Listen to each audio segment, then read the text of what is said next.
इजाफे का भी बाइस बनता है। जी हाँ, बड़ा कमाल का वाकया है।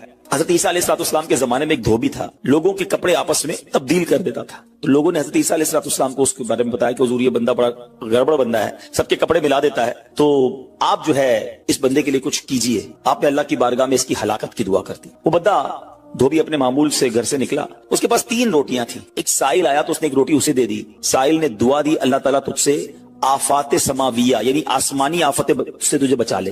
धोबी ने इस दुआ से बड़ा मुतासिर हुआ, एक और रोटी दे दी। उस साइल ने दुआ की कि अल्लाह ताला तुझे जुमला आफतों से महफूज रखे। उसने तीसरी रोटी भी दे दी।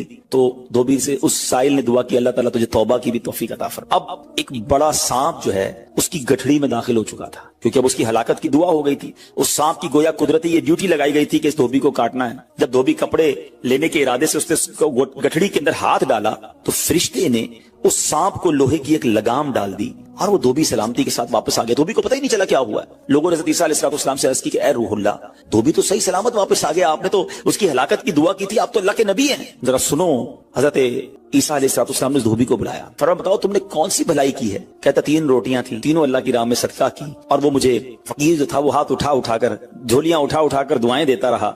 तो आप अलैहिस्सलाम ने उस सांप से पूछा कि तुमने इसे कत्ल क्यों नहीं किया। तो सांप ने अर्ज की, ए अल्लाह के नबी, अल्लाह अज़्ज़ व जल ने आपकी दुआ कबूल फरमा ली थी और मुझे इसको हलाक करने के लिए भेजा था। जब इस धोबी ने साइल को सदका दिया तो एक फरिश्ते ने आकर मुझे लोहे की लगाम डाल दी। जब लोगों ने बात सुनी, धोबी ने ये बात सुनी, उसे बड़ा ताज्जुब हुआ कि इतना गुनाहगार, मैं लोगों को इतनी तकलीफ पहुंचाने वाला, सिर्फ एक नेकी की और मुझे आफत से बचा लिया गया। उस धोबी ने तौबा कर ली, क्योंकि उस साइल ने तौबा की भी दुआ की थी। तो पता ये चला